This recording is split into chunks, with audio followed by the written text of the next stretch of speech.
Ya, selamat malam para sahabat di mana saja Anda berada. Kali ini saya mau bahas tentang puasa. Ya. Jadi nanti saya berikan beberapa perbandingan puasa menurut gambaran umum atau puasa menurut gambaran sejarah dan puasa menurut kitab suci. Ya. Sekarang puasa itu kan banyak dikenal sebagai salah satu syariat agama Islam, gitu kan? Dan itu salah satu sumbernya adalah di surat 2 ayat 183. Situ dikatakan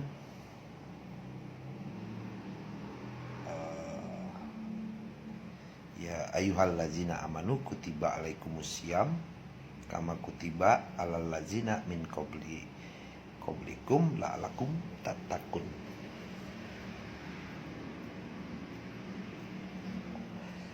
Itu dikatakan artinya adalah hai orang-orang yang beriman, diwajibkan atas kamu berpuasa sebagaimana diwajibkan atas orang-orang sebelum kamu agar kamu bertakwa, gitu kan? Nah, untuk bisa memahami ayat ini, kita lihat dulu bahwa tadi kita harus bagi itu. Puasa itu dibagi menurut pengertian umum, menurut pengertian sejarah, dan menurut pengertian kitab suci itu sendiri. Nah, kita bagi klasifikasinya. Di situ puasa itu sebagai suatu kewajiban bagi orang-orang yang beriman, gitu kan? Nah, diwajibkan atas hai orang-orang yang beriman, diwajibkan atas kamu berpuasa, gitu kan? Hai orang-orang yang beriman, diwajibkan atas kamu berpuasa. Berarti yang diwajibkan puasa itu hanya orang-orang yang beriman, gitu. Nah, untuk bisa memahami ini, yang harus kita ketahui siapa yang dimaksud orang-orang yang beriman. Itu poin pertama tuh. Apa yang menjadi klasifikasi seseorang itu dikatakan orang yang beriman. Nanti kalau Anda sudah tahu klasifikasinya siapa itu orang yang beriman, maka yang dikatakan orang beriman itu wajib untuk melaksanakan puasa.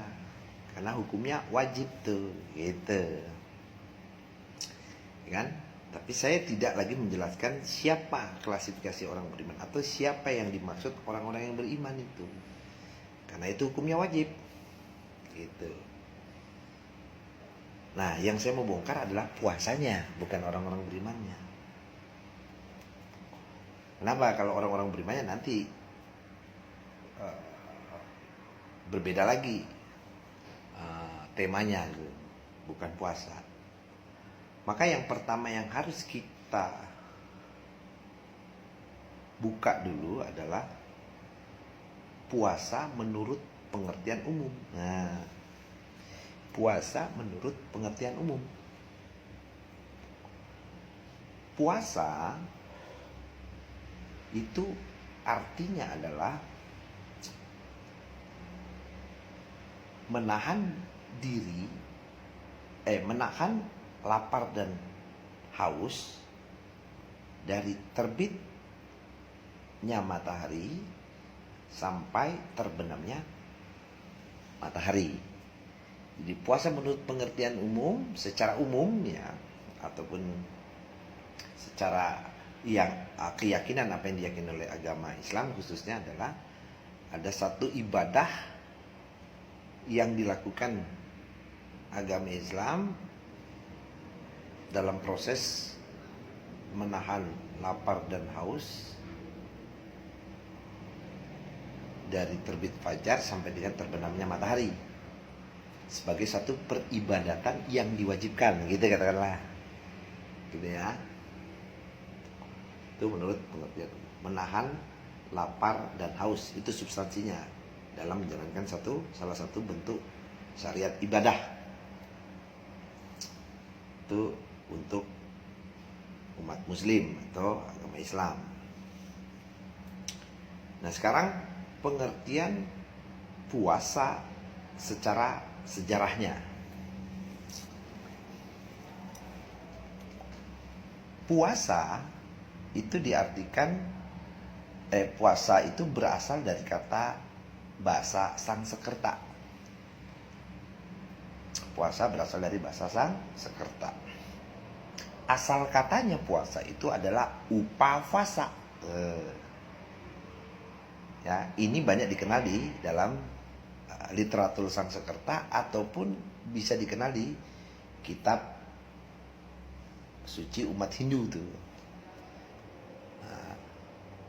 Asal katanya adalah upavasa. Nah, kalau menurut sejarah literatur bahasa Sanskerta, upavasa itu artinya adalah mendekatkan diri, gitu. Pertanyaannya, mendekatkan diri kepada siapa? Pastinya dalam ajaran mendekatkan diri itu berujung pada Sang Pencipta.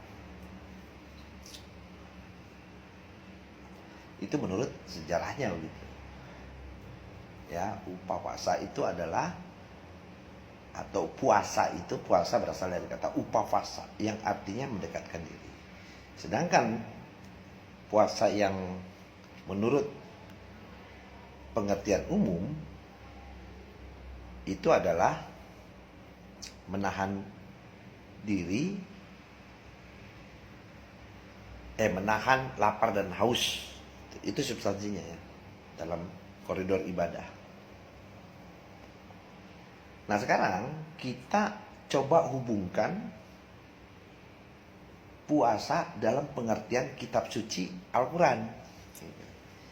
Karena tadi puasa ini banyak didominasi sebagai satu syariat ibadah yang dilakukan oleh umat Islam.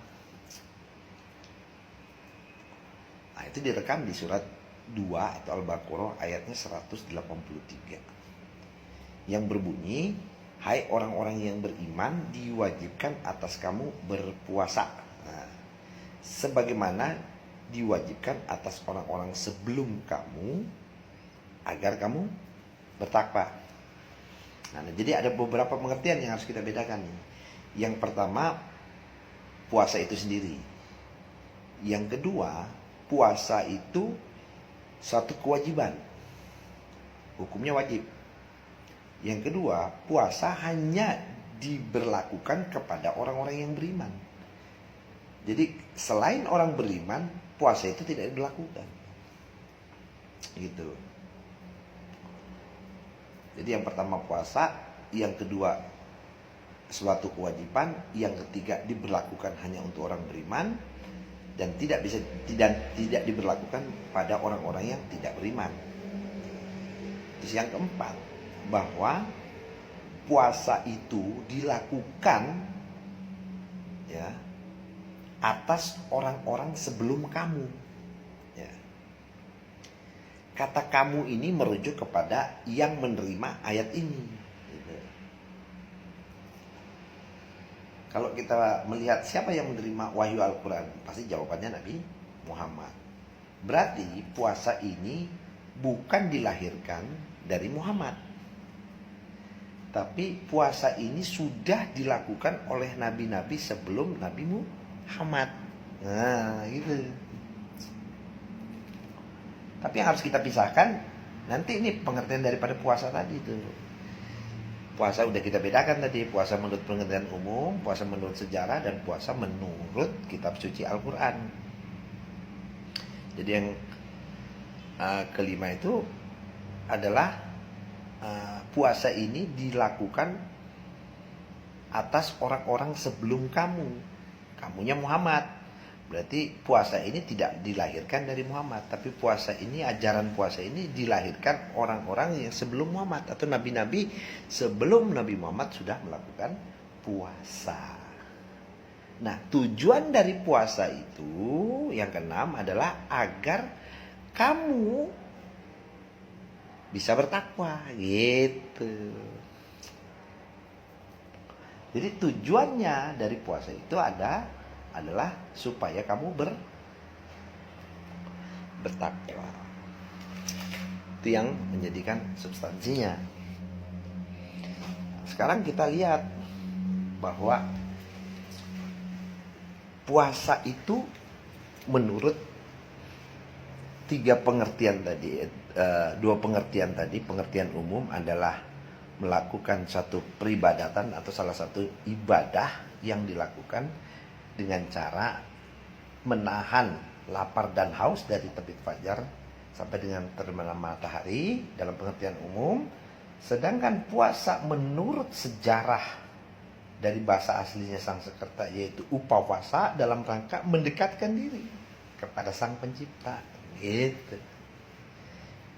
Nah, sekarang kita melihat dalam kitab suci Al-Qur'an. Puasa itu asal katanya dari mana gitu. Nah, kita baca Arabnya di sini. Ya ayyuhallazina amanu kutiba alaikumussyam. Tuh. Hai orang-orang yang beriman, diwajibkan atas kamu syam. Tuh. Atas kamu syam. Jadi pengertiannya hari ini apa yang dimaksud dengan syam? Nah, dalam literatur Quran ini, dalam terjemahan menurut terjemahan yang diterjemahkan, arti siam itu diartikan puasa gitu. Nah, pertanyaannya, apakah sama puasa dengan siam gitu? Kan gitu. Nah, sekarang kita bedakan dulu. Tadi kita sudah dapat dua pengertian puasa menurut sejarah dan menurut pengertian umum. Ya kan?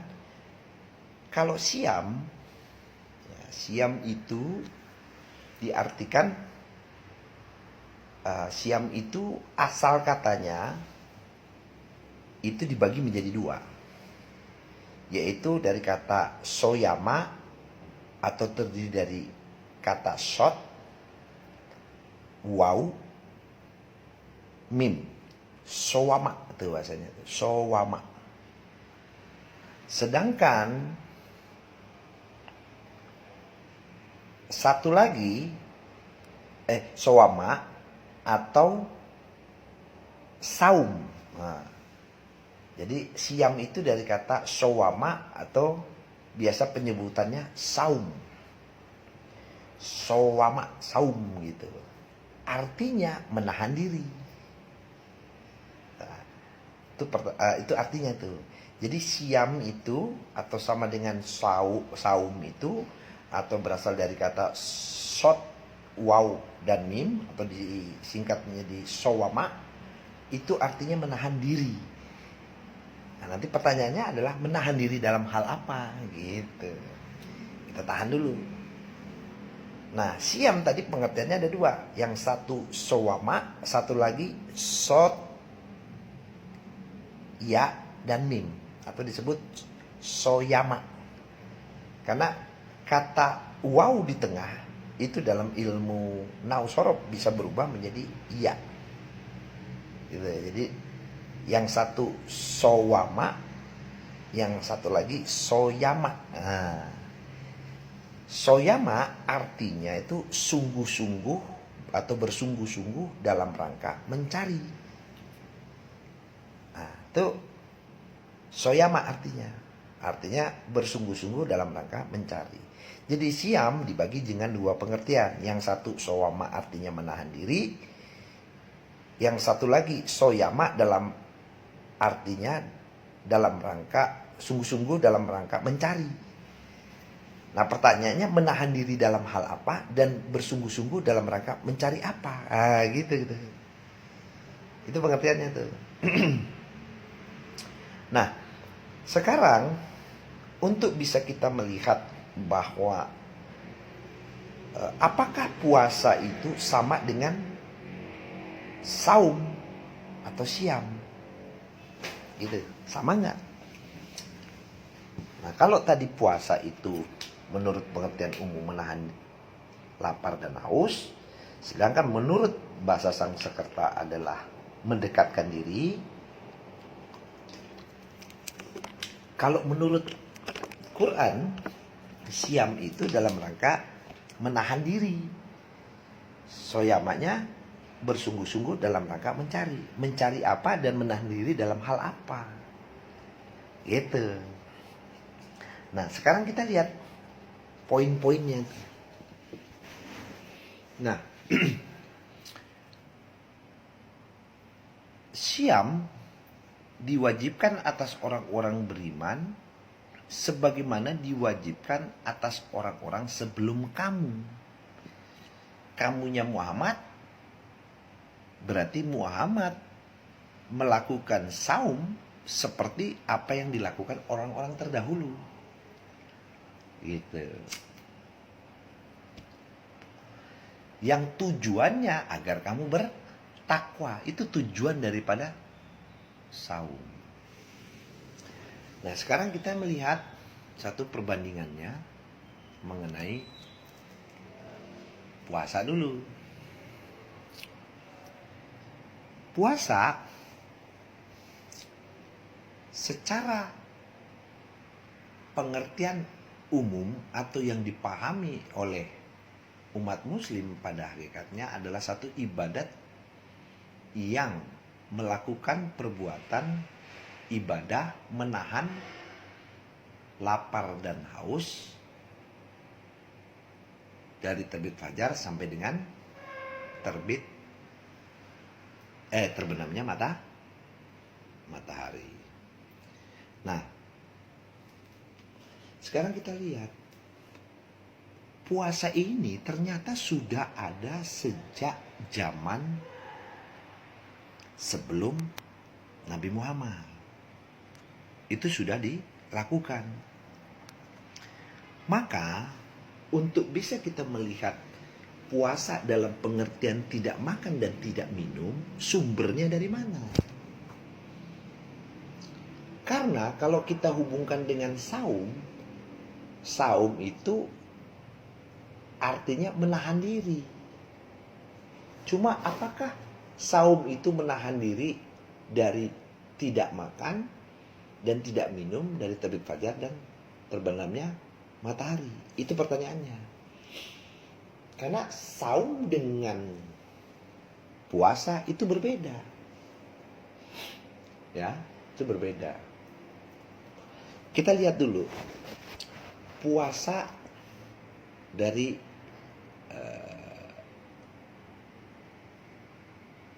literatur kitab selain Al-Quran. Soalnya kan puasa ini sebagai suatu klaim yang menjadi satu peribadatan yang dilakukan oleh umat muslim. Tapi apakah cuma umat muslim yang melakukan puasa itu sendiri? Yang notabene artinya tidak makan dan tidak minum itu. Apakah hanya Islam saja yang melakukan itu? Nah, sekarang kita lihat. Ya, misalnya di kitab hadis. Di kitab hadis juga menjelaskan puasa itu adalah proses tidak makan dan tidak minum. Ya, banyak tuh di dalam literatur hadis itu banyak. Misalnya di kitab hadisnya Abu Hurairah, Rasulullah menyampaikan tentang keistimewaan bulan Ramadan, yakni barang siapa yang lupa bahwa ia sedang berpuasa lalu ia makan dan minum, hendaknya ia meneruskan puasanya karena sesungguhnya ia telah diberi makan dan minum oleh Allah. Jadi artinya hubung kaitnya puasa itu antara makan dan minum. Walaupun hari ini terlihat bahwa di dalam hadis ini orang yang lupa sedang berpuasa terus tiba-tiba dia makan, terus tiba-tiba dia minum karena dia lupa sedang berpuasa, karena berpuasa itu tidak makan dan tidak minum, dia lupa dia makan. Maka dia mendapat upahnya ya makan dan minum tadi itu. Itu dalam literatur hadis. Ada lagi, menurut hadis Al-Hafiz Ibnu Hajar itu pernah berkata, dalam hadis ini terdapat anjuran untuk menyegerakan berbuka puasa. Artinya melaksanakan puasa yang tidak makan dan tidak minum itu untuk menyegerakan berpuasa, berbuka puasa, untuk menyegerakan. Jadi kalau ada panggilan azan, di mana azan sebagai tanda azan maghrib tandanya waktunya berbuka puasa, maka tidak diwajibkan sama sekali bagi seseorang untuk berpuasa pada sebagian malamnya. Nah, jadi kalau sudah waktunya berbuka untuk disegerakan, maka malamnya tidak boleh lagi berpuasa pada sebagian malamnya. Tapi kapan saja terbenamnya matahari terwujud, dihalalkan baginya berbuka. Berarti literatur hadis ini memberikan sebuah instruksi bahwa waktu berbuka puasa bukan pada malam hari, tapi pada menjelang malam, atau istilahnya hari ini adalah maghrib. Maka tandanya orang waktu berbuka untuk makan dan minum itu waktu terdengar azan maghrib, gitu. Nah, ada lagi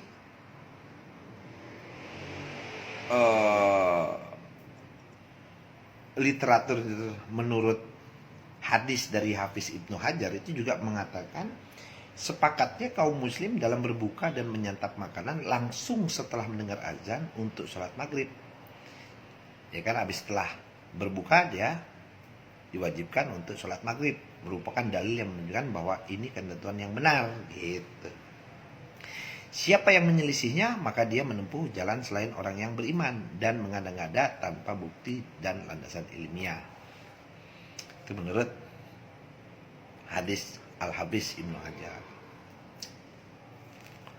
Ada lagi hadis menurut An-Nawawi rahimahullah berkata, maghrib disegerakan langsung setelah matahari terbenam. Ini merupakan perkara ijma. Ijma itu putusan daripada ulama ataupun yang disimpulkan oleh kalangan Syiah hingga malam. Nah, ini menurut pengertian ulama-ulama Syiah bahwa berbuka puasa itu pada malam hari. Nah, itu istilahnya, ada lagi itu. Nah, sekarang kita lihat dalam literatur kitab-kitab lain yang menceritakan tentang puasa. Jadi puasa yang mengatakan bahwa puasa itu adalah tidak makan atau menahan diri untuk tidak memakan dan minum dari terbit fajar sampai dengan terbenam matahari. Itu dalilnya dari mana? Gitu.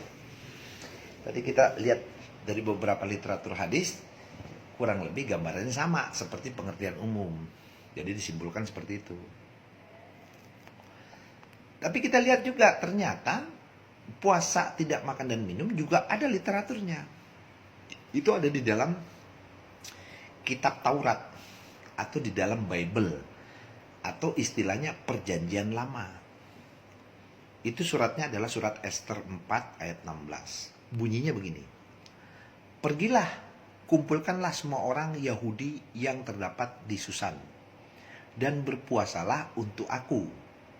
Janganlah makan dan janganlah minum 3 hari lamanya. Baik waktu malam, baik waktu siang, aku serta dayang-dayangku pun akan berpuasa demikian. Dan kemudian aku akan masuk menghadap raja. Sungguh pun berlawanan dengan undang-undang. Aku terpaksa, aku mati, biarlah aku mati. Gitu. Jadi pengertian puasa untuk tidak makan dan tidak minum itu ada di literatur kitab Taurat, khususnya Perjanjian Lama.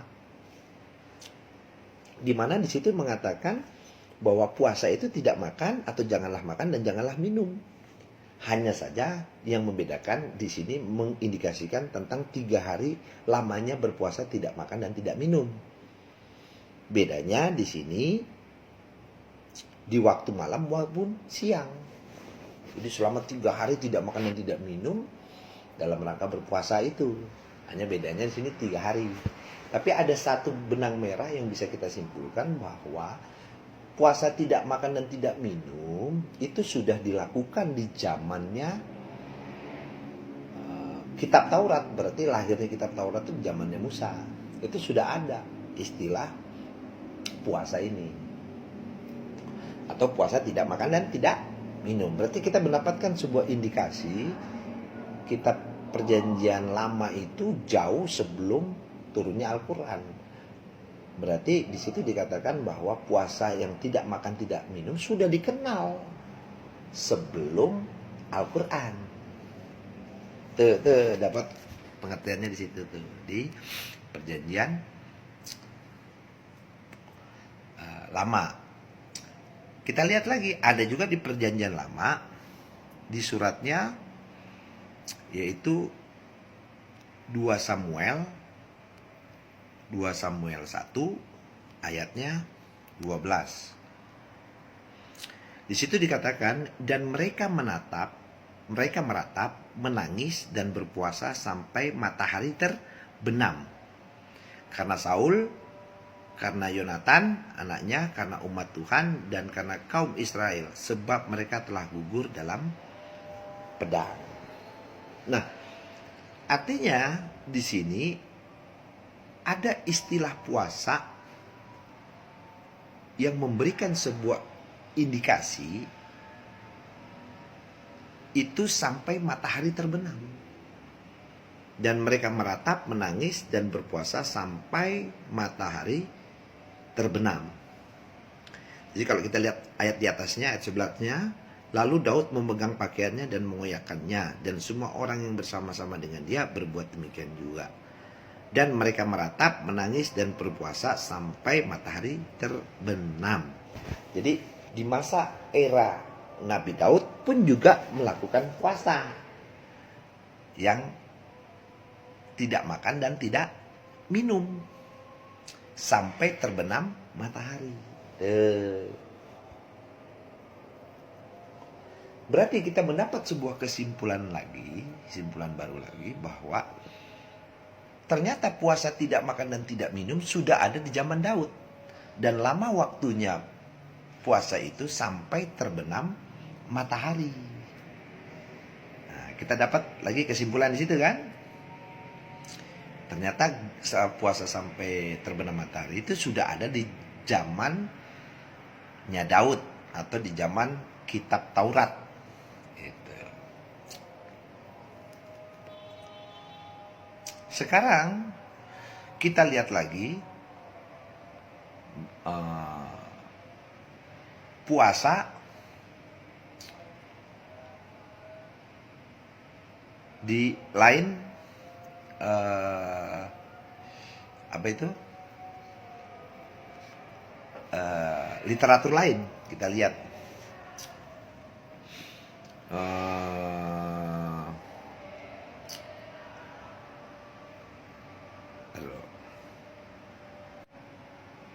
itu dari kitab Taurat ya. Terus saya coba kutip lagi, ada yang tertinggal nih di kitab hadis. Nah, saya lupa di kitab hadis itu dari mana, tapi bunyinya begini: kami bersama Rasulullah Shallallahu Alaihi Wasallam dalam sebuah perjalanan, sedangkan dia dalam keadaan berpuasa. Berarti Rasulullah sedang berpuasa. Ketika matahari terbenam, dia berkata kepada sebagian orang, "Wahai fulan, campurkan sawik dengan air dan aduklah agar dapat kita minum." Jadi Rasulullah menyuruh kepada seseorang atau orang-orang si fulan istilahnya gitu, campurkan sawik dengan air dan aduklah agar dapat kita minum. Lalu si fulan itu berkata, "Wahai Rasulullah, hari masih sore." Berarti belum matahari belum terbenam, masih sore. Rasulullah berkata, "Turunlah dan buatkanlah minum itu untuk kami."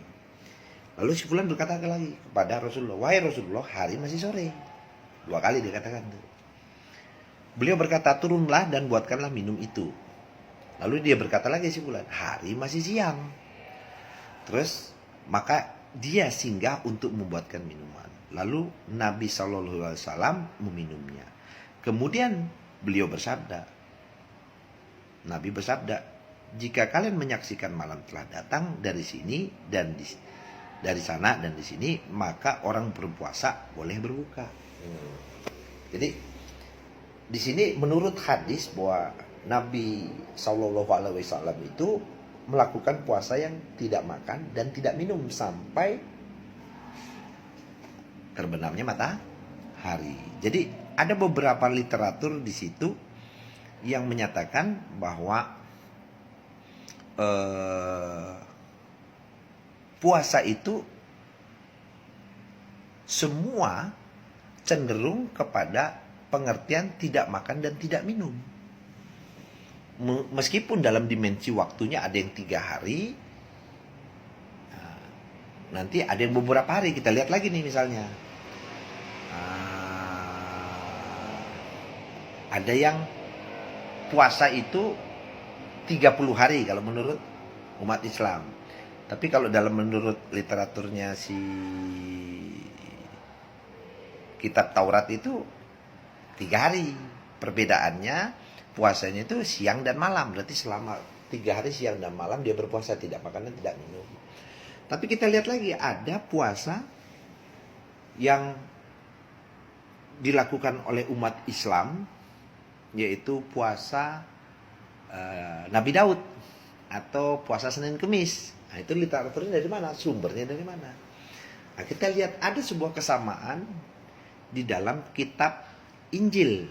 Nah, bukan kitab Taurat, tapi ada di kitab Injil atau Perjanjian Baru. Khususnya itu di Lukas 18 ayat 12. Di situ dikatakan, aku berpuasa 2 kali seminggu. Aku memberikan 1/10 dari segala penghasilanku. Nah, artinya puasa yang dilakukan yang katanya umat Islam itu adalah puasa Nabi Daud 2 kali seminggu itu Senin Kemis, itu berarti 2 kali seminggu. Itu dasarnya ada di Lukas 18 ayat 12. Berarti di sini ada sebuah kesamaan yang dilakukan puasanya umat Islam Senin Kemis itu bersumber dari Lukas 18 ayat 12. Meskipun di sini tidak dijelaskan mengenai waktu harinya kapan. Hanya seminggu itu 2 kali. Aku berpuasa 2 kali seminggu. Itu dijelaskan di Lukas 18 ayat 12. Walaupun Senin Kemisnya itu kan silakan aja. Itu kalau nggak salah menurut pengertian umat Islam itu Senin Kemis. Tapi kalau ditanya dasarnya mana, ternyata ada kesamaan yang dijelaskan di surat Lukas 18 ayat 12 itu, aku berpuasa 2 kali seminggu. Gitu. Itu kesamaannya ya. Terus ada lagi yang menjelaskan puasa itu dengan puasa dengan lamanya waktu beberapa bulan gitu. Kalau menurut umat Islam atau agama Islam, bahwa puasa itu dilakukan pada bulan Ramadan selama 30 hari gitu. Jadi kurang lebih sekitar 30 hari. Nah, ini ada kesamaan juga tentang berapa lamanya puasa itu direkam di dalam surat Matius Perjanjian Baru, Matius 4 ayat 2. Dan di sini dikatakan, dan setelah berpuasa 40 hari dan 40 malam, akhirnya laparlah Yesus. Berarti Yesus pun juga melakukan puasa, tapi selama 40 hari. Sedangkan ajaran Nabi Muhammad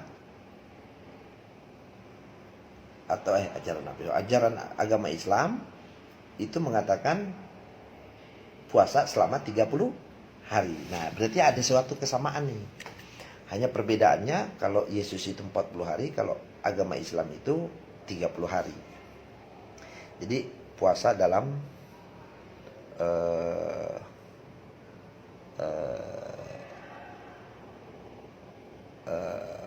beberapa bulannya itu. Ada nilai bulannya di situ. Nah, sedangkan puasa itu kalau dalam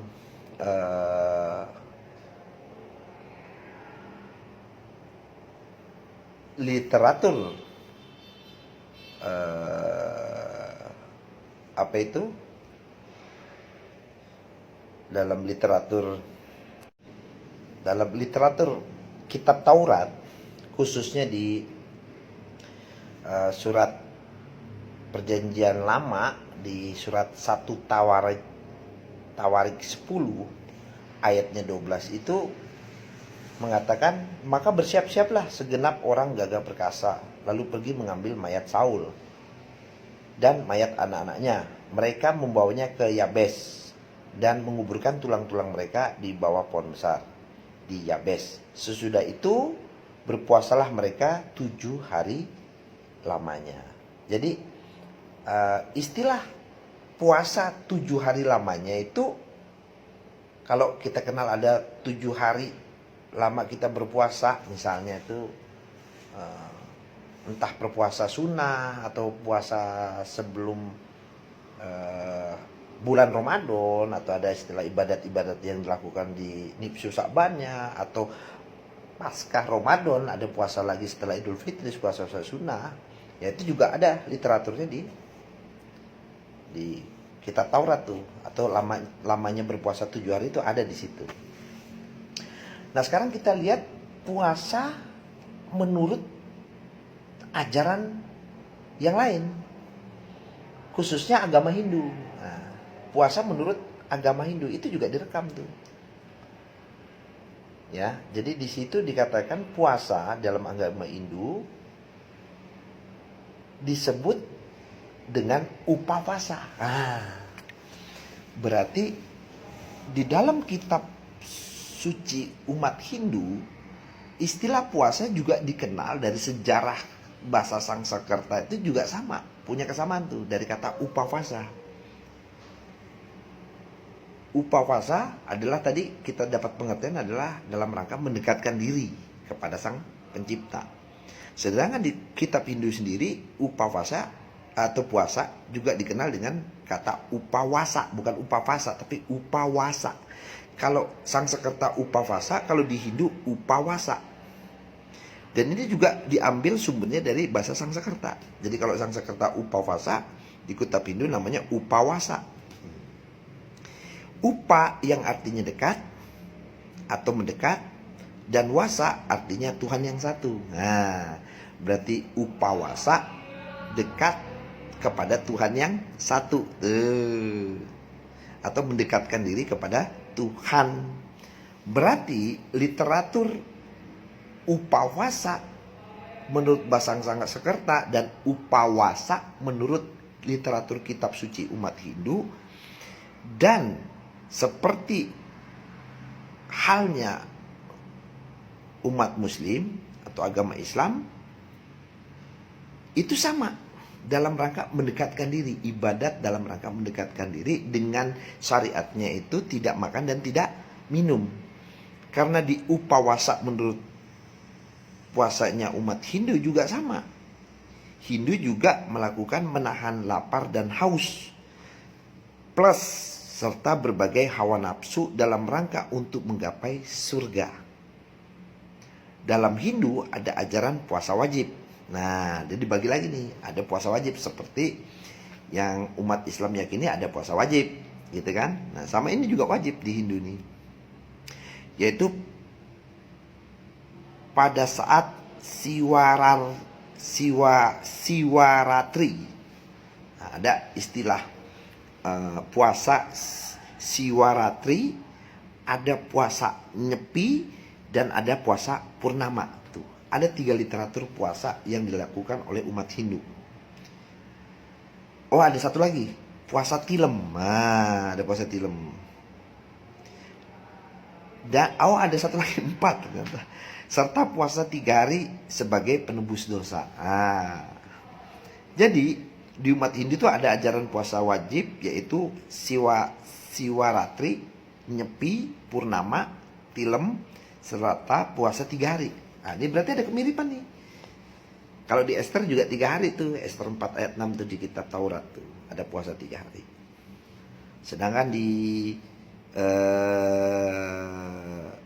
apa itu puasa sunnah Senin Kemis 2 hari dalam 1 minggu atau 2 kali dalam 1 minggu. Kalau ini banyak di jenisnya di Hindu. Jenis-jenis puasa dalam agama Hindu yang menjadikan kewajiban yang pertama adalah Siwaratri, itu jatuh setiap Panglong Ping 14 tilem Kapitu atau Prawaning tilem Kapitu. Nah, artinya itu yaitu sehari sebelum tilem. Puasa total, tidak makan dan tidak minum apapun dimulai sejak matahari terbit sampai dengan terbenam matahari. Berarti ada kesamaan nih. Kesamaan pandangan atau ibadat yang dilakukan umat Islam atau agama Islam sama dengan ajaran Hindu. Kesamaannya di mana? Kesamaannya itu tidak makan dan tidak minum sejak matahari terbit sampai dengan matahari terbenam. Kalau di umat Islam itu disebut puasa saum, gitu kan?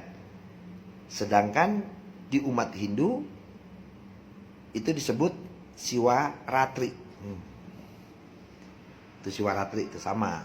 Terus yang kedua, menurut kitab Hindu ada puasa Nyepi. Itu jatuh pada tanggal Ping Pisan Sasih Kedasa. Ya, atau hari raya Nyepi. Syariatnya puasa total tidak makan dan tidak minum apapun dimulai ketika fajar hari sampai dengan fajar keesokan harinya. Tuh. Jadi 1 hari kali 24 jam itu puasa tidak makan tidak minum bahkan tidak bersuara. Jadi istilahnya puasa Nyepi. Ya, itu dalam puasanya umat Hindu. Yang kedua, puasa Purnama dan Tilem. Nah, Purnama dan Tilem sama nih.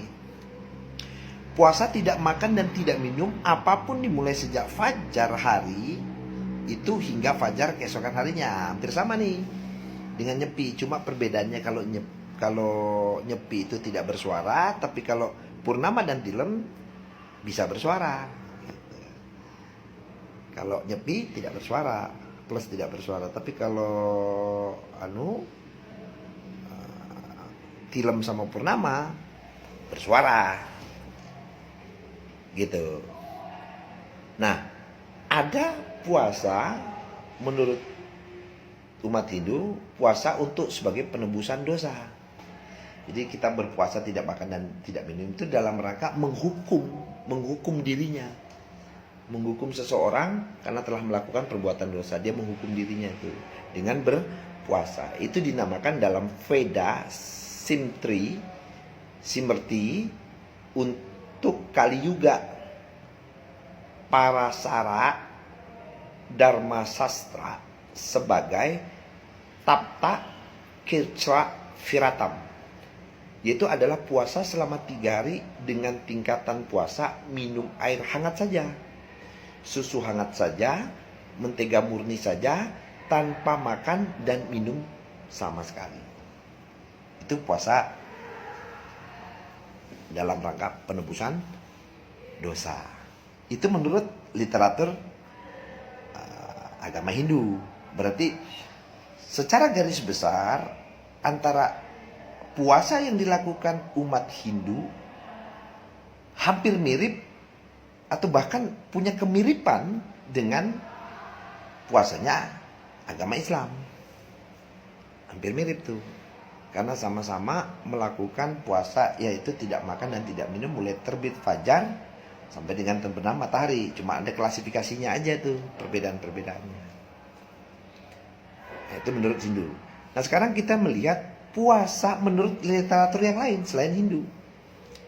Yaitu puasa menurut agama Konghucu. Istilah puasa itu disebut Jinsi. Berdasarkan kitab suci mereka, kitab Sisu, Konghucu juga punya ajaran puasa untuk umatnya. Mereka menyebutnya sebagai Jinsi. puasa ini ditunjukkan untuk membersihkan hati. Nah, fungsinya puasa itu atau jinsi itu untuk membersihkan hati dari berbagai sifat negatif yang ada di dalam diri seseorang. Puasa ini menurut mereka untuk tidak memakan makanan yang disukai di hari biasa. Oh, berarti hari biasa dia senang makan yang suka-suka, tapi karena sedang jinsi, maka dia tidak boleh memakan makanan yang mereka sukai. Selain itu, menjelang perayaan Imlek, Konghucu juga melakukan puasa dengan tidak memakan daging, meminum minuman keras, dan bawang putih. Jadi ketika Imlek dia tidak melakukan atau tidak memakan makanan daging, minuman keras, dan bawang putih. Tapi selain itu boleh semua. Itu pada saat Imlek. Jadi puasa yang dilakukan syariat Konghucu itu tidak makan, judulnya tidak makan. Ada tapi kategori makan makanan apa yang tidak diperbolehkan. Nah, ada lagi dalam literatur puasa menurut agama Buddha. Wah, banyak nih berarti ya puasa ya. Puasa menurut agama Buddha itu asal katanya dari kata uposatha. Mirip nih dengan kalau Hindu upawasa, kalau Sanskerta upavasa, kalau menurut pengertian agama Islam puasa. Asal katanya saum gitu. Kalau Buddha uposatha. Nah, jadi puasa menurut agama Buddha itu disebut uposatha dan satu lagi vegetaris. Nah, kita bagi nih ada dua nih. Dalam ajaran agama Hindu, jenis puasanya itu uposatha dan vegetaris. Cuma agak sedikit berbeda dengan agama-agama yang lain nih. Yang melarang makan dan minum. Kalau ajaran ini agak unik. Mereka boleh makan minum di waktu tertentu. Puasa pertama uposatha adalah di mana umat Buddha akan berpuasa 2 kali dalam sebulan. Tuh. Ada lagi nih mengenai waktunya 2 kali sebulan. Berdasarkan peredaran bulan. Uposatha ini berisi larangan tidak boleh berbohong, tidak boleh mencuri, tidak berhubungan seks, tidak bernyanyi, melihat hiburan, serta tidak memakai kosmetik. Selebihnya boleh minum dan tidak boleh makan setelah lewat tengah hari hingga subuh atau dini hari. Itu uposatha. Sedangkan puasa vegetaris sesuai namanya, umat Hindu tidak memperbolehkan makan apapun yang bernyawa kecuali sayuran atau vegetaris. Nah, itu gambaran di umat Buddha. Sekarang kita lihat gambaran puasa menurut agama Yahudi. Nah, puasa menurut agama Yahudi itu disebut ta'anit dalam ajaran Yahudi. Umat Yahudi juga punya perintah untuk melaksanakan puasa pada hari-hari tertentu.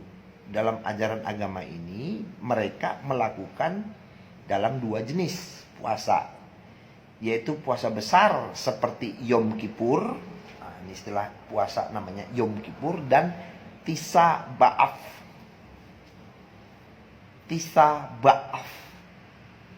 Atau serta hari kecil seperti Esther dan Gedalia. Nah, kurang lebih sama nih seperti yang dilakukan orang Muslim.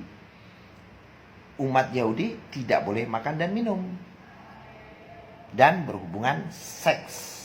Tuh, jadi sama nih Yom Kippur nih. Yom Kippur, puasa Yom Kippur dan Tisa Ba'af itu tidak boleh makan dan tidak boleh minum. Tidak boleh berhubungan seks, tidak boleh menggunakan sesuatu berbahan kulit, serta dilarang menggosok gigi pada saat Yom Kippur. Nah, ini mirip nih, berarti ada kesamaan nih mengenai umat Islam. Juga ada istilah literatur di umat Islam yang disumber dari kitab hadis, itu tidak boleh berpuasa, tidak boleh bersikat gigi pada saat sudah lewati sahur atau sudah masuk waktu imsak. Udah nggak boleh sikat gigi tuh kalau mau sebelum itu gitu kan. Nah, istilah-istilah banyak nih seperti ini.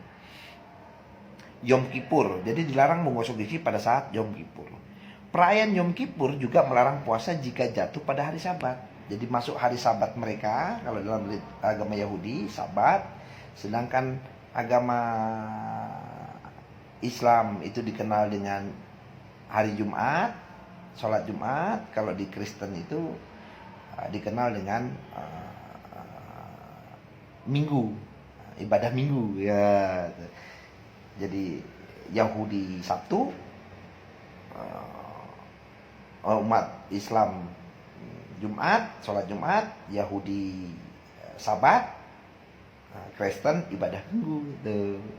Sama, dalam seminggu itu punya lahir namanya ibadah kekudusan gitu istilahnya.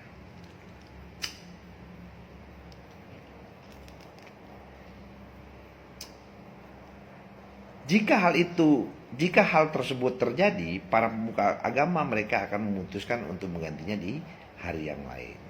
Jadi, pada dasarnya ajaran untuk berpuasa itu ada di dalam berbagai agama.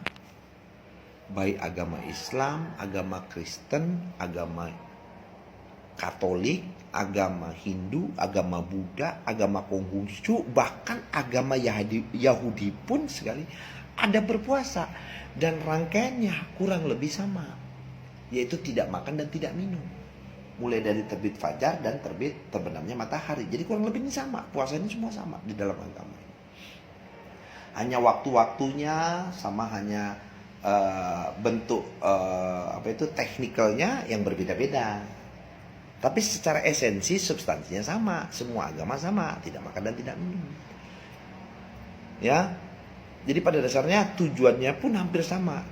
Tidak hanya menahan haus dan lapar saja, tetapi juga menahan diri dari berbagai hawa nafsu.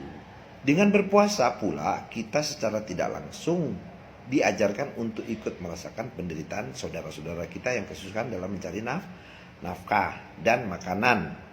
Kalau dalam istilahnya pengertian agama Islam, tujuan daripada puasa itu untuk merasakan penderitaan yang dirasakan oleh saudara-saudara yang miskin.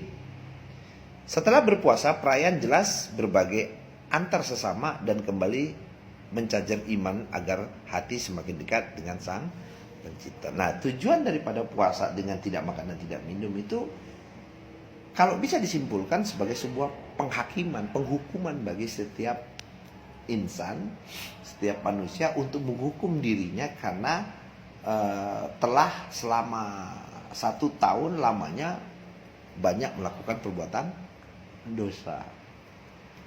Maka diartikannya setiap bulan Ramadan, jatuh bulan Ramadan orang berpuasa itu dalam rangka bulan penyucian dosa gitu istilahnya. Jadi setiap literatur agama itu bahwa bulan puasa itu dikenal sebagai bentuk, atau berpuasa itu dikenal sebagai bentuk untuk proses penyucian dosa. Ya, dimana di satu sisi puasa itu juga dalam rangka mendekatkan diri kepada Sang Pencipta atau Tuhan tuh. Ya.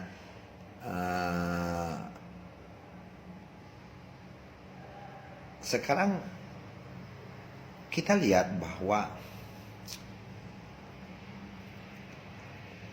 di dalam literatur Quran apakah sama? Quran ini mengatakan puasa itu atau siam itu sama dengan puasa, atau saum itu sama dengan puasa. Ini yang menjadikan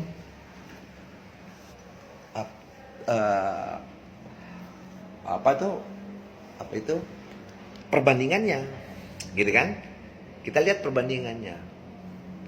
Mulai dari agama Islam, agama Hindu, agama Buddha, agama Kristen, agama Katolik, agama Konghucu, agama Yahudi, semua punya literatur masalah syariat puasa yang kurang lebih sama. Yaitu tidak menahan lapar dan haus mulai dari terbit fajar sampai dengan terbenamnya matahari. Nah, kita lihat apakah Quran mengatakan hal yang sama tentang puasa-puasa itu. Kita kembalikan lagi di surat 283 dikatakan, hai orang-orang yang beriman, diwajibkan atas kamu berpuasa sebagaimana diwajibkan atas orang-orang sebelum kamu agar kamu bertakwa. Nah, kembali lagi, puasa ini asal katanya dari kata siam. Ya ayyuhallazina amanu kutiba alaikumus syam. Nah, siam ini apakah sama dengan puasa? Seperti dalam literatur yang dikatakan oleh agama-agama tadi itu. Quran yang ngomong ya, Quran yang ngomong. Ya ayyuhallazina amanu kutiba alaikumus syam. Berarti diwajibkan atas orang-orang beriman itu syam. Nah, kita artikan dulu, kembalikan dulu literaturnya, bukan puasa tapi syam. Ya, hai orang-orang yang beriman, diwajibkan atas kamu syam sebagaimana diwajibkan atas orang-orang sebelum kamu agar kamu bertakwa. Jadi tujuan daripada syam ini untuk agar manusia bisa bertakwa. Itu tujuannya tuh. Tujuannya manusia itu menjadi orang-orang yang bertakwa. Itu tujuannya syam. Nah, yang menjadikan permasalahan hari ini syam ini yang harus kita bongkar. Karena syam ini adalah terminologinya Quran, maka yang kita harus ambil penggambarannya atau penjelasannya atau tafsirnya ada di dalam Quran itu sendiri. Kenapa? Karena Quran itu tidak boleh ditafsirkan menurut pikiran kita sendiri. Ya, misalnya kita contoh. Kita lihat contoh di surat 25 ayat 33. Al-Quran mengatakan, dan tidaklah orang-orang kafir itu datang kepadamu membawa sesuatu yang ganjil. Ya. Dapat informasi di sini dikatakan bahwa orang-orang kafir itu selalu membawa sesuatu yang ganjil, gitu kan? Tidaklah orang-orang kafir itu datang kepadamu membawa sesuatu yang ganjil. Jadi orang-orang kafir itu selalu membawa sesuatu yang ganjil. Melainkan kami datangkan kepadamu sesuatu yang benar dan yang paling baik. Tafsirannya. Jadi yang paling baik mampu menafsirkan Al-Quran itu adalah dirinya sendiri. Atau Al-Quran itu bisa ditafsirkan oleh Al-Quran itu sendiri. Jadi tidak boleh ada yang bisa menafsirkan Al-Quran kecuali Al-Quran itu sendiri. Nah, bagaimana caranya Al-Quran itu menafsirkan dirinya sendiri? Nah, seperti ini contohnya. Saum tadi itu atau siam itu di surat 283 dikatakan bahwa itu diwajibkan untuk orang-orang yang beriman, sebagaimana diwajibkan atas orang-orang sebelum Nabi Muhammad. Berarti sebelum Nabi Muhammad juga udah banyak yang melakukan siam, bukan puasa nih, karena kita sudah jelasin tadi puasa menurut agama-agama, sekarang menurut Al-Quran itu sendiri. Jadi siamnya yang bagaimana? Karena tujuan dari siam itu agar manusia itu bisa bertakwa. Nah, itu pengertiannya kan?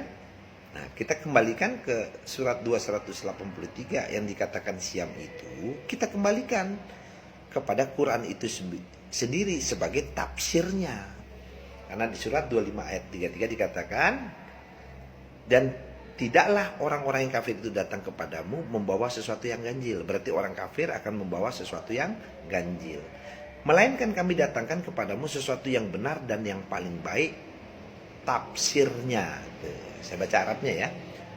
Walayatunaka bimatalin ila jinaka bilhaq wa ahsana tafsira. Wa ahsana tafsira, dan yang paling baik tafsirnya. Siapa yang punya paling baik tafsirnya? Bukan manusia. Atau Quran ini tidak bisa ditafsirkan oleh seseorang menafsirkan bahwa siam itu adalah puasa. Bukan. Yang bisa menafsirkan siam itu adalah Al-Quran itu sendiri. Nah, kita lihat. Kita buka dulu surat 185-nya tuh. Fungsinya Quran itu apa sih sebenarnya? Itu kita lihat dulu fungsinya Quran. Surat 285. Beberapa hari yang ditentukan itu ialah bulan Ramadan. Bulan yang di dalamnya diturunkan permulaan Al-Quran sebagai petunjuk manusia dan penjelasan-penjelasan mengenai petunjuk itu. Dan pembeda antara hak dan yang batil. Berarti kita mendapatkan informasi atau penjelasan dari Al-Quran bahwa Al-Quran itu adalah petunjuknya manusia. Kalau Al-Quran itu petunjuknya manusia, tidak boleh diklaim bahwa Al-Quran itu adalah petunjuk dari salah satu agama tertentu. Karena dia diperuntukkan untuk semua manusia. Kalau namanya semua manusia, semua agama boleh membaca petunjuk itu. Maka kita selayaknya yang mengaku manusia harus menggunakan Al-Quran sebagai petunjuk. Karena manusia petunjuknya ada di dalam Quran gitu. Walaupun Al-Quran itu dalam bahasa Arab, tapi sudah ada terjemahan dalam bahasa Indonesia. Nah, untuk bisa membaca petunjuk itu menggunakan bahasa yang kita mengerti atau bahasa yang tidak mengerti. Untuk bisa kita memahami Al-Quran itu ya baca yang bahasa yang bisa kita mengerti. Di situ dikatakan bahwa Al-Quran itu adalah petunjuk bagi manusia. Siapapun yang berjenis manusia, maka petunjuknya ada di dalam Al-Quran. Atau sama juga mobil punya petunjuk instruksi menggunakan mobil, maka Anda harus membaca literaturnya atau manual booknya petunjuk mobil gitu. Kalau ingin bisa mengendarai mobil, nah, gitu sama juga kita mau mengendarai manusia ini, ya kita mau menjadi manusia sejatinya manusia harus pakai petunjuknya Quran gitu. Al-Quran itu diturunkan sebagai petunjuk bagi manusia dan penjelasan dari petunjuk itu. Jadi dia yang menjelaskan petunjuk itu. Jadi Al-Quran itu sendiri adalah yang menjelaskan tentang petunjuk. Dia nggak boleh ditafsirkan dan nggak boleh dijelaskan oleh cara berpikir manusia. Nggak boleh. Biarkan Al-Quran itu yang menjelaskan petunjuk itu. Dan pembeda antara yang hak dan yang batil. Dia mampu membedakan mana yang hak, yang benar, pasti benarnya dari Tuhan, dan yang batil, yang bukan berasal dari Tuhan. Atau pengertian yang hak menurut Tuhan dan pengertian yang batil selain Tuhan. Allah gitu. Pengertiannya begitu. Jadi untuk bisa memahami Syam ini, maka kita kembalikan penjelasan ini kepada Quran. Jangan kita mengambil literatur-literatur di luar Quran untuk menjelaskan pengertian saum itu. Nah, ini menjadikan polemik. Kalau Syam itu diartikan puasa, sedangkan literatur puasa tadi sudah kita jelaskan gambaran tentang puasa, apakah Syam sama puasa itu sama? Nah, tanyakan kepada Al-Quran itu sendiri sebagai tafsirnya yang paling baik. Gitu kan? Kita tanyakan kepada Al-Quran itu. Apa yang dimaksud dengan Syam? Apa yang dimaksud dengan Syam? Nah, kita lihat lagi dulu sebelum kita menjelaskan tentang Syam. Dikatakan di surat 283 dikatakan, hai orang-orang yang beriman, diwajibkan atas kamu Syam sebagaimana diwajibkan atas orang-orang sebelum kamu agar kamu bertakwa. Jadi Syam ini hanya diberlakukan, hanya diwajibkan untuk orang-orang yang beriman. Ya. Pertanyaan saya, siapa orang-orang beriman sebelum Nabi Muhammad yang melakukan Syam? Gitu kan pertanyaannya. Siapakah orang-orang yang beriman yang melakukan Syam sebelum Nabi Muhammad? Nabi Muhammad beriman, tapi Nabi sebelum-sebelumnya seperti Isa, Musa, Ibrahim semua beriman. Tapi pertanyaannya, kita tanya dulu, siapa orang-orang beriman ini yang melakukan Syam, yang dijadikan sebagai contoh untuk melakukan Syam, bukan puasa, Syam. Yang harus kita buka kan Syamnya. Cuma sebelum kita mengetahui Syamnya, kita lihat dulu siapa orang-orang beriman yang dijadikan contoh. Itu dulu pertama. Siapa contoh orang beriman itu? Gitu kan? Nah, untuk itu kita tanya, jangan ditafsirkan. Biarkan Quran itu sendiri yang menafsirkan. Maka kita tanya lagi kepada Al-Quran itu sendiri. Nah, sekarang siapa contohnya itu? Kita lihat surat 66 ayat 11. Di situ dikatakan, dan Allah membuat istri Fir'aun perumpamaan bagi orang-orang beriman. Nah, jadi Allah memberikan contoh istri Fir'aun sebagai perumpamaan orang-orang yang beriman. Istri Fir'aun. Tapi bukan hanya istri Fir'aun, orang-orang beriman itu. Ya, banyak. Sebelum Nabi Muhammad banyak. Cuma kenapa yang dijadikan contoh orang beriman itu adalah istri Fir'aun? Coba, itu istri Fir'aun yang pertama. Satu lagi siapa contoh orang beriman? Di sini dikatakan, dan ingatlah, di ayat ke-12-nya ya, di ayat ke-12. Tadi 11-nya, yang 11-nya contoh orang beriman istri Fir'aun. Yang satu lagi di ayat ke-12-nya, contoh orang beriman itu, dan ingatlah Maryam binti Imran yang memelihara kehormatannya. Maka kami tiupkan ke dalam rahimnya sebagian dari ruh ciptaan kami. Dan dia membenarkan kalimat Robnya dan kitab-kitabnya. Dan dialah termasuk orang-orang yang taat. Berarti ada dua gambaran contoh orang beriman. Menurut penjelasan Al-Quran. Gitu kan. Walaupun contohnya banyak. Tapi kenapa Tuhan memberikan dua contoh orang beriman ini? Istri Fir'aun dan Maria. Untuk kita bisa melihat korelasinya, kenapa Tuhan memberikan contoh orang beriman? Ada maksud tertentu. Gitu kan? Nah, kalau kita mundur ke belakangnya di surat 66 ayat 10, itu dikatakan Allah membuat istri Nuh dan istri Lut sebagai perumpamaan orang-orang yang kafir. Tuh. Ini uniknya nih Qurannya ya. Jadi dia memberikan contoh, ada dua contoh orang kafir, ada dua contoh orang beriman. Meskipun orang kafir contohnya banyak tuh. Ada kaum Ad, ada kaum Lut, ada Sodom, ada kaum Gomora, ada kaum apa itu? Aika, Tuba, banyak tuh. Tapi kenapa Tuhan memberikan contoh dua contoh orang kafir, yaitu istri Lut dan istri Nuh, yang contoh dua orang beriman, istri Fir'aun dan Maryam. Nah gitu kan. Nah, ini substansinya begini. Kan tadi dikatakan surat 2 ayat 183 dikatakan, hai orang-orang yang beriman, diwajibkan atas kamu siam, sebagaimana diwajibkan atas kamu, orang-orang sebelum kamu, agar kamu bertakwa. Nah, siam ini hanya diberlakukan untuk orang beriman. Ya kan? Tidak diberlakukan orang yang belum beriman. Nah, Allah memberikan sebuah percontohan orang-orang beriman itu dijelaskan di surat 66 ayat 11 dan 12. Contoh orang beriman istri Fir'aun dan Maria. Maka itu belum bisa memberikan sebuah kejelasan tentang surat 283 tentang siam tadi. Di antara contoh dua orang beriman itu, pertanyaannya, siapa yang melakukan siam? Gitu loh. Ya kan? Sebelum kita lihat apakah itu jawabannya adalah istri Fir'aun atau Maryam, maka kita ambil dulu pengertian tadi. Kita buka lagi pengertian siam tadi.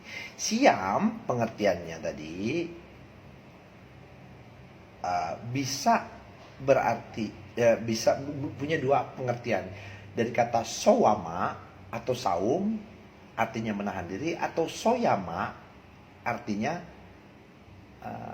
bersungguh-sungguh dalam rangka mencari. Siam itu punya dua pengertian, tapi hakikatnya sama itu. Menahan diri dalam rangka apa, dan bersungguh-sungguh dalam rangka mencari apa gitu.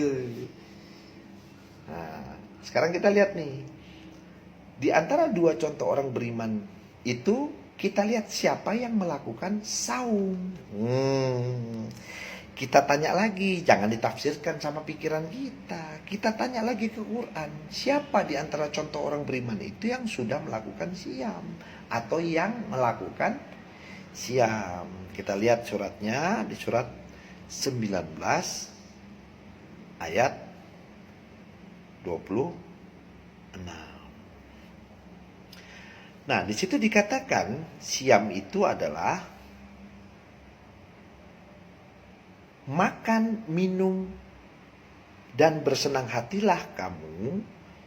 Jika kamu melihat seorang manusia, maka katakanlah, sesungguhnya aku telah bernazar berpuasa untuk Tuhan yang Maha Pemurah. Maka aku tidak akan berbicara dengan seorang manusia pun pada hari ini. Nah, surat ini adalah surat 19, yaitu surat Maryam. Berarti di sini kita lihat ada kata puasa.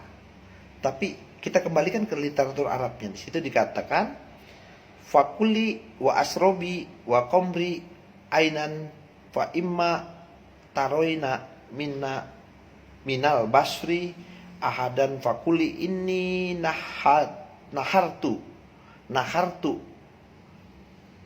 lil rahmani sauman tuh. Sauman falan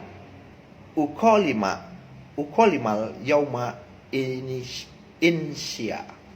Sauman, ada kata sauman. Di sini diterjemahkan sebagai berpuasa. Tadi sudah kita katakan bahwa puasa itu beda dengan saum. Maka yang melakukan saum orang-orang beriman, contoh orang-orang beriman tadi antara istri Fir'aun dan Maryam. Pertanyaan dari contoh dua orang beriman, siapa yang melakukan saum atau siam? Yaitu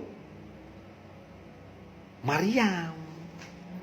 Bagaimana caranya Maryam saum? Gitu. Saumnya Maryam itu makan, minum, dan bersenang hati. Itu ya, makan, minum, dan bersenang hatilah kamu. Jadi siam itu ada proses makan, ada proses minum, dan bersenang hati. Nah, bedanya puasa yaitu menahan lapar dan haus atau tidak makan dan tidak minum dari terbit fajar sampai dengan terbenam matahari. Itu puasa. Kalau saumnya Maryam makan, minum, dan bersenang hati. Jika kamu melihat seseorang manusia, maka katakanlah, sesungguhnya aku sedang bernazar saum untuk Tuhan yang Maha Esa atau Tuhan yang Maha Pemurah. Maka aku tidak berbicara dengan seorang manusia pun pada hari ini. Oh, berarti kita mendapat pengertian bahwa saumnya yang dilakukan Maryam itu adalah makan, minum, bersenang hati, terus dia tidak berbicara kepada seorang manusia pun. Jadi yang ditahan Maryam itu adalah tidak berbicara kepada manusia. Lah kalau Maryam tidak berbicara kepada manusia, dia berbicara kepada siapa? Gitu kan? Nah, tapi saumnya Maryam itu dalam keadaan makan, dalam keadaan minum, dan dalam keadaan senang. Bukan tidak makan dan tidak minum. Itu puasa. Beda kalau saum. Kalau saum, makan, minum, dan bersenang hati, dan tidak berbicara kepada manusia. Nah, pertanyaannya hari ini, kalau Maryam tidak berbicara kepada manusia, lalu dia berbicara kepada siapa gitu kan?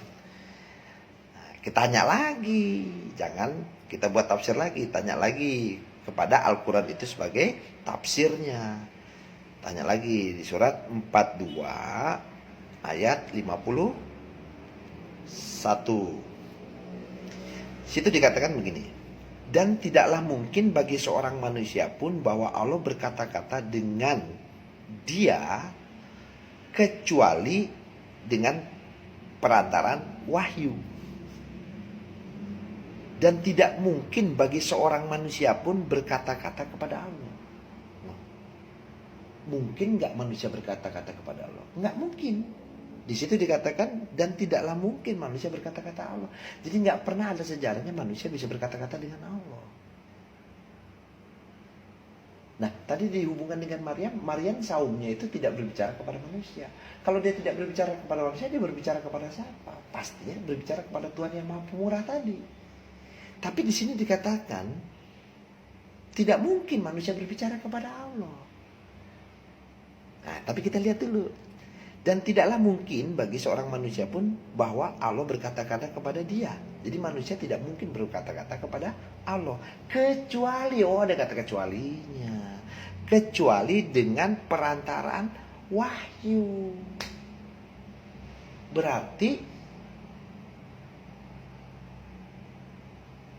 saumnya Maryam itu makan dan minum dan bersenang hati dengan tidak berbicara kepada manusia, tapi berbicara kepada Allah.